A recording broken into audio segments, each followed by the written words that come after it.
시청자 여러분 안녕하세요. 알력톡톡2의 가혜란입니다. 바쁘고 피곤한 현대인들 커피, 콜라, 그리고 에너지 음료와 같은 카페인에 의지하게 되는데요. 오늘 알톡톡에서는 카페인이 우리 몸에 미치는 영향에 대해서 자세히 살펴봅니다. 가정의학과 박현아 선생님 모셨습니다. 안녕하세요. 안녕하세요.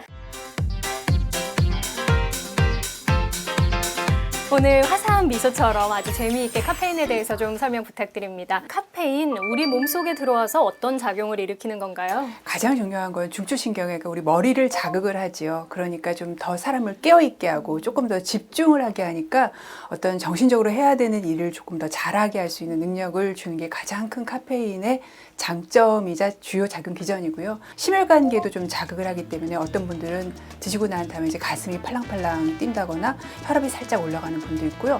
소화기계에도 영향을 미칩니다. 그래서 또 약간 소화를 촉진하는 효과가 있고 장운동을 촉진하기 때문에 드시고 화장실 가시는 분도 있으세요. 그리고 또 소변량을 조금 늘어나게 해요. 그래서 또 요의를 느끼시는 분도 있습니다. 그래서 카페인 효과가 머리에만 가는 건 아니고요. 전반적으로 온몸에 작용한다고 할 수 있습니다. 심혈관계 자극에 있어서 혈압을 높인다라고 말씀을 하셨잖아요. 그러면 내 혈압 너무 올라가는 거 아니야? 하고 걱정하시는 분들도 있을 것 같은데 어떤가요? 절대로 커피가 고혈압을 만들지는 않습니다. 드시고 난 다음에 한 30분에서 1시간 사이에 혈압을 한 2, 3 정도 올렸다가 금세 다시 떨어뜨려요. 그러니까 고혈압은 걱정 안 하셔도 됩니다. 카페인이 중추신경을 자극해서 집중력을 높인다. 사람들이 가장 많이 관심을 갖는 부분이잖아요. 나는 아침에 커피 한 잔을 마셔야 하루 일과가 시작이 돼 라고 말씀하시는 분들 많이 있는데 실제로 그런 역할을 하는 게 맞는 건가요? 예, 그렇죠. 그러니까 우리가 일을 많이 하고 나면은 우리 몸에서 뭔가 이제는 쉬어야 될 때다라는 시그널을 보내게 되죠. 그래서 근육이랑 혈관에서 아데노신이라는 물질을 만듭니다. 이 물질이 많이 만들어지게 되면요. 그때부터 굉장히 졸리고 피곤한 느낌이 들어요. 이 물질은요, 만들어지고 난 다음에 뇌로 갑니다. 그래서 뇌에 있는, 뇌세포에 있는 아데노신 수용체에 가서 붙게 되죠. 그러면은 그 수용체에다가 이제 쉴 시간이야, 잠잘 시간이야 라고 얘기를 해주는 역할을 합니다. 그렇게 되면요, 이 뇌 신경세포가 좀 작용을 늦게 하면서 그때부터 사람은 졸리고 피곤한 느낌이 듭니다. 카페인은요, 딱 그 반대의 역할을 합니다. 아데노신이 쉬게 하는 자장가 같은 역할을 한다면요, 이 카페인은요, 락음악 같이 작용을 합니다. 그래서 이 카페인 자체가 아데노신보다 더 뇌신경세포에 잘 붙거든요. 붙어서 이 뇌신경세포의 아데노신이 하는 졸리운 작용 완전히 반대로 만들어버리기 때문에 사람을 깨우게 하고 각성도를 높이는 역할을 하게 됩니다. 사실은 우리 몸에 아데노신이 쌓여서 내가 피곤할 때는요, 내가 피곤하니까 쉬어야 된다는 신호입니다. 근데 그 신호를 계속 무시하고 카페인으로 말 그대로 연명을 하다 보면은 만성 피로에 시달리게 되어 있습니다. 그래서 그 밸런스, 커피에 깨우는 효과와 내가 졸리운 거는 내가 쉬어야 된다는 사인이기 때문에 그거를 현명하게 밸런스하는 것도 중요합니다. 카페인 음료 이야기하면 꼭 이야기하는 것이 저는 심장이 너무 뛰어서 커피 못 마셔요 이 말씀 하시잖아요. 이 카페인 똑같이 마셨는데도 누군가는 심장이 뛴다고 하고 누군가는 나는 잠만 잘 오던데 라고 이야기하시는데 이 민감도가 다른 건가요?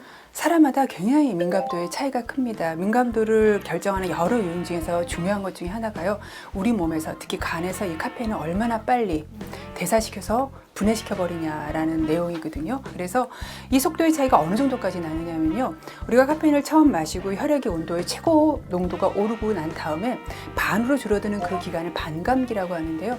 이 반감기가 평균은 5 내지 6시간인데 어떤 분은 1시간, 1시간 반이면 반으로 되는 분도 있고요.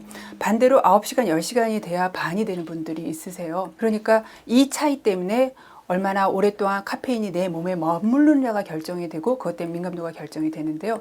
특히 인생의 어떤 순간에 카페인이 더 예민할 때가 있습니다. 내가 굉장히 스트레스 받고 힘들 때, 내가 살이 빠지고 있을 때, 그리고 가혜란 씨가 이렇게 야리야리한 여성분들은 등치가 큰 남성분보다 카페인에 훨씬 더 예민합니다. 술도 마찬가지지만 카페인도 아무리 민감도가 낮은 편이라고 해도 너무 많이 마시면 문제가 될 것 같은데 카페인 너무 많이 섭취했을 때 우리 몸에서는 어떤 영향을 미치게 되는 건가요? 이제 사람을 안 졸리게 하고 집중시키는 거를 지나서 그 다음 단계를 넘어가면 그게 너무 과해서 불안해지죠.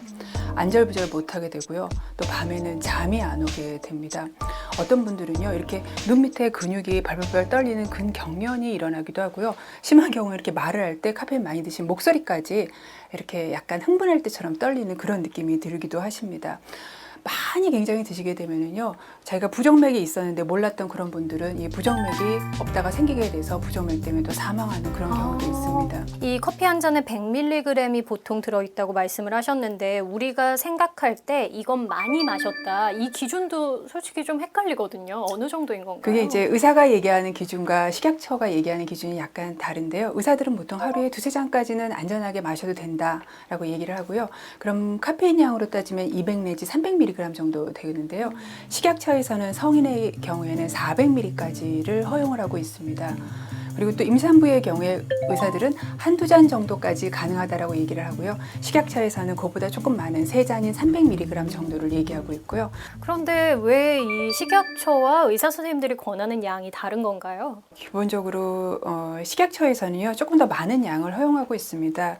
사실 많이 드시는 분은 하루에 10잔 드셔도 아무 증상도 없고 주무시는데 별 문제 없는 분도 많이 있으세요. 그리고 개인적인 차이가 굉장히 큰데, 그래도 우리가 평균적으로 누구에게나 해가 안 될 정도의 양을 식약처에서는 400mg 정도, 그러니까 하루에 4잔의 커피를 권유하고 있고요. 상한선으로.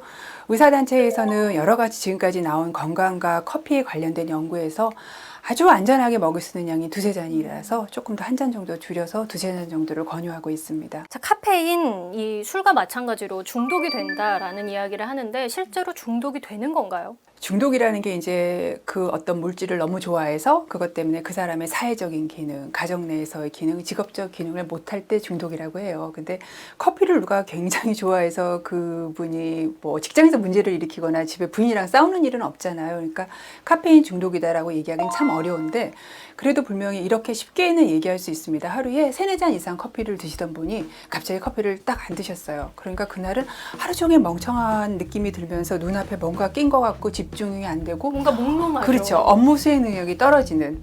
그리고 난 다음에 커피를 막 찾아서 한 잔 딱 마시면 그 순간부터 명료하고 깨끗해진 분. 이런 분들은 사실은 어느 정도 중독이 있다고 봐야 됩니다. 저는 이미 중독인 거네요, 그럼. 네, 사실 직장 생활 하시는 분들 많이 중독이 있으시죠. 네, 연령에 따른 카페인 주요 섭취 식품을 살펴봤더니 이 성인의 경우에는 인스턴트 커피, 청소년과 초등학생은 탄산음료, 그리고 미취학 어린이의 경우에는 가공 우유에서 이 카페인을 가장 많이 섭취한다고 나타났는데요. 지금부터는 어린이 청소년에게 카페인이 미치는 영향에 대해서 자세히 살펴보겠습니다. 네, 어린이들의 섭취를 살펴보면 탄산음료, 커피우유, 초코우유, 이 초콜릿 등 이런 음식들을 통해서 카페인을 주로 섭취한다고 하는데요. 어린이들의 신체에는 카페인이 어떤 영향을 미치게 되는 건가요? 사실 어린아이들은 간의 대상 능력도 떨어지고요. 간 자체의 크기도 어른보다 작습니다. 그러니까 카페인이 들어왔을 때 체내에 머무는 시간이 어른보다 훨씬 깁니다.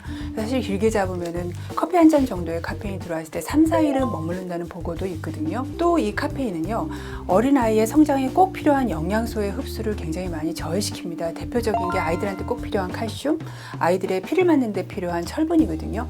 이런 좋은 영양소의 섭취를 저해시키니까 또 영양 발달, 성장 발달에 문제를 일으킬 수가 있고요. 또 무엇보다도 어린 아이들도 어른과 마찬가지로 과잉의 카페인이 들어오면 수면의 질이 떨어지게 돼서 굉장히 깊은 수면을 덜 하게 됩니다. 그런데 이때 나오는 굉장히 중요한 호르몬이 있어요. 뭘까요? 성장 호르몬. 그게 덜 나오게 됩니다. 그러니까 아이의 성장 발달에도 영향을 미칠 수가 있고요. 아이들이 좋아하는 카페인 음료는요, 굉장히 답니다.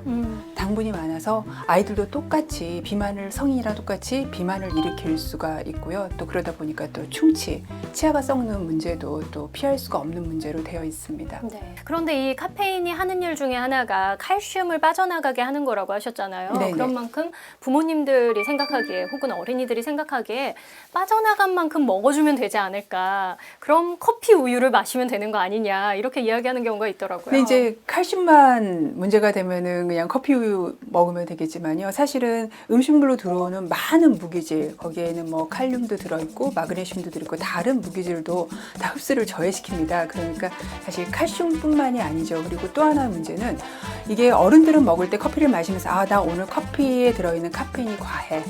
알고 먹어요.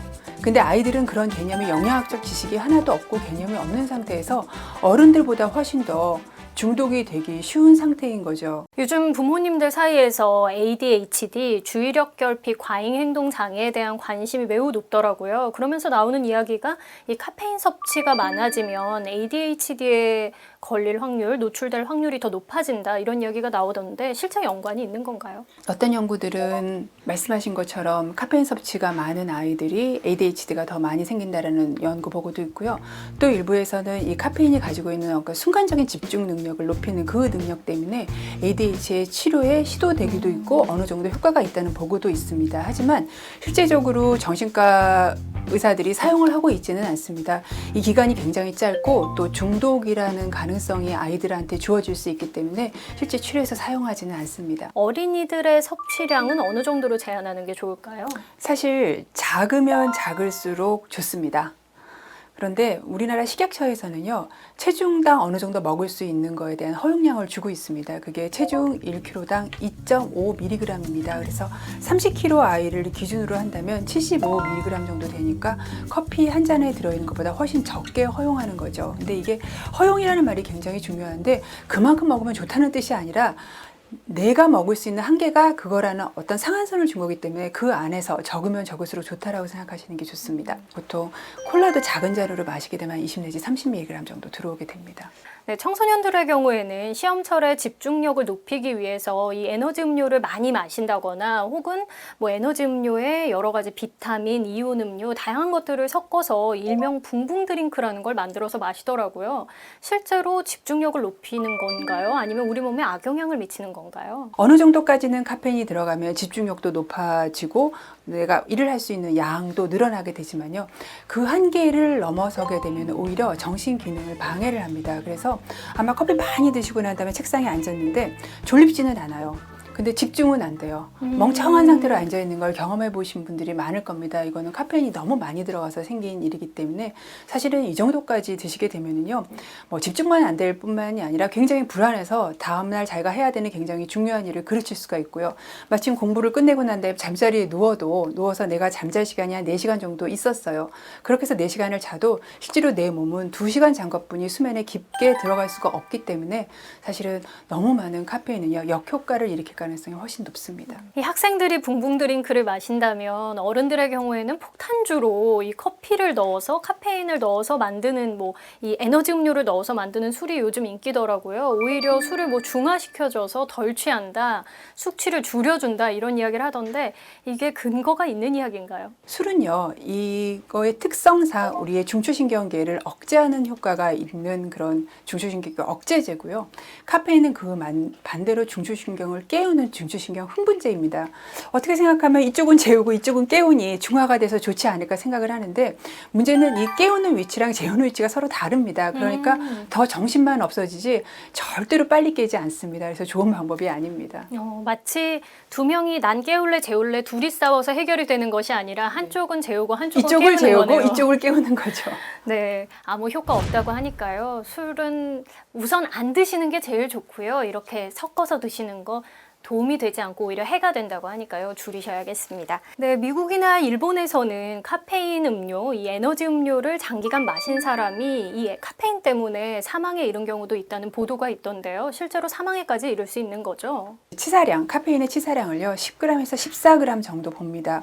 커피 한 잔이 100ml니까요 100잔을 마셔야 됩니다. 근데 그것도 우리가 마시면은 안에서 간에서 소화를 해서 제거를 하기 때문에 한꺼번에 100잔이 들어와야 되는데 사실은 가능한 양이 어렵죠. 아니죠. 그래서 사실은 커피를 먹고 사망을 한 사고는 사실 있은 적이 없고요. 대부분의 경우는 이 카페인만 농축돼서 조금 들어있는 거, 그러니까 에너지 음료, 굉장히 카페인이 많은 에너지 음료나 카페인으로 된 알약이라든가 가루 이런 것들을 한꺼번에 많이 먹어서 치사량을 넘어서 자기가 모르고 있던 부정맥이 생긴다거나 아니면 이렇게 경련을 한다거나 해서 사망하는 사고들은 외국에서 왕왕 보고되고 있습니다. 이 적정량의 카페인의 경우에는 오히려 해가 되는 것이 아니라 우리 몸에 도움이 된다라는 연구 결과도 있더라고요. 실제로 도움을 받을 수 있는 건가요? 부가적으로 과하지만 않다 그러면은 뭐 간암을 예방한다거나 치매를 예방한다거나 또는 당뇨를 예방하는 이런 부가적인 효과도 받을 수 있습니다. 커피 우리가 많이 즐기는 만큼 이 카페인에 대한 궁금증도 많이 있죠. 그래서 준비했습니다. 진실 혹은 거짓입니다. 네, 선생님 질문을 들으시고 동그라미인지 가위편지 들어주시고 간략한 설명을 해주시면 됩니다. 첫 번째 질문입니다. 카페인이 치매를 예방한다. 네. 스웨덴과 핀란드에서 했던 연구가 있습니다. 한 1,400명 정도의 65세는 넘으시고 79세는 안 된 노인들을 대상으로요. 커피 섭취량을 조사하고 장장 21년 동안 이분들이 어떻게 됐나를 봤습니다. 그랬더니 커피를 하루에 3, 4잔 드시는 분은요. 전혀 드시지 않는 분보다 치매나 알츠하이머 병에 걸릴 확률이 65%나 감소했습니다. 우리 머리에는요. 뇌혈액 장벽이라는 게 있어서 우리가 머리로 굉장히 많은 혈액이 가죠. 근데 그 혈액 안에 독소가 뇌 안으로 들어가면 안 되죠. 그래서 그거를 막는 장벽이 있습니다. 혈액 뇌 장벽이라는 건데요. 이 커피가 이 장벽을 튼튼하게 하는 역할을 합니다. 그래서 독소가 머리 안으로 들어가서 머리를 빨리 퇴행하게 하지 않도록 하는 역할을 해서 치매나 알츠하이머 병을 예방하는 효과가 있습니다. 이 이야기 들으시면 갑자기 치매 예방을 위해 난 오늘부터 서너 잔씩 커피를 꼭 마셔야지 라고 생각하시는 분들 많으실 것 같은데요. 이게 민감한 분들도 드셨을 때 도움을 받을 수 있는 건가요? 이 얘기는 이렇게 해석하셔야 됩니다. 자, 커피를 내가 하루에 3, 4잔 먹는 사람입니다. 그리고 나는 커피를 좋아합니다. 이런 분들이 나도 나이가 많아졌으니 이제 커피를 좀 어디에 안 좋지 않을까 하고 끊을 필요가 없다는 뜻이고요. 내가 원래 3, 4잔 먹는 분이 계속 3, 4잔을 드시라는 거지 전혀 안 드시고 한 잔만 드시면은 밤에 잠을 못 주무시는 분이 이제부터 치매를 예방해야지 하면은요. 밤에 잠을 못 주무셔서 치매가 더 빨리 옵니다. 자, 두 번째 질문입니다. 카페인은 대장암의 위험을 낮춰준다. 네, 일부 도움이 된다는 얘기는 있지만 아직은 노입니다. 일부 연구에서요. 일단 대장암을 진단받은 분들이 커피를 드셨을 경우에 재발을 낮추고 그다음에 또 암에 어디 전이가 되는 거를 막는다는 그런 연구 보고가 있지만요. 아직은 굉장히 제한적입니다. 그래서 대장암 예방을 위해서 또 안 드시는 커피를 시작하시는 것도 그렇게 좋은 방법은 아닙니다. 네. 커피는 폐경기 여성의 골밀도를 높여준다. 네, 이것은 확실히 노입니다. 우리나라 여성들이요 가장 부족하게 먹는 영양소 중에 하나가 바로 칼슘입니다. 근데 커피까지 많이 드시게 되면요 그나마 부족한 칼슘이 그나마 흡수가 더 안 되게 되어 있습니다. 그래서 사실은 커피를 많이 드시는 분은 어떤 다른 방법으로 칼슘을 많이 섭취하시는 게 좋고요. 골밀도를 떨어뜨리거나 아니면 칼슘의 부족함을 더 심하게 할 가능성이 있습니다. 네. 카페인의 경우에는 인기 있는 기호식품마다 좀 어느 정도 양이 들어있기 때문에 무조건 피할 수는 없을 것 같은데요. 적정량을 현명하게 즐기는 방법 없을까요? 사실 양을 줄여서 드시는 게 굉장히 중요하고요. 그러려면은 굉장히 급하게 많은 양을 드시면은 우리 몸의 카페인 농도가 확 올라가죠. 그래서 천천히 음미하면서 마시는 게 좋고요. 그 다음에 완전히 커피는 아니지만 커피 비슷한 차들이 있습니다. 우엉차나 치커리차 이런 걸로 또 대처해서 드셔보시는 그런 방법이 있고요.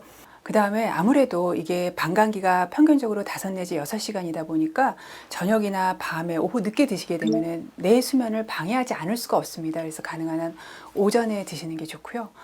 너무너무 커피를 좋아하는데 또 커피에 굉장히 예민해서 커피에 의한 어떤 부작용들이 다 나타나시는 분이라면 그런 분은 요즘에 굉장히 많은 디카페인 커피가 나와 있습니다. 그래서 디카페인 커피를 드셔보시는 것도 좋겠습니다. 네, 알력톡톡 오늘은 여기까지고요. 다음 주에 뵙겠습니다. 수고하셨습니다. 수고하셨습니다.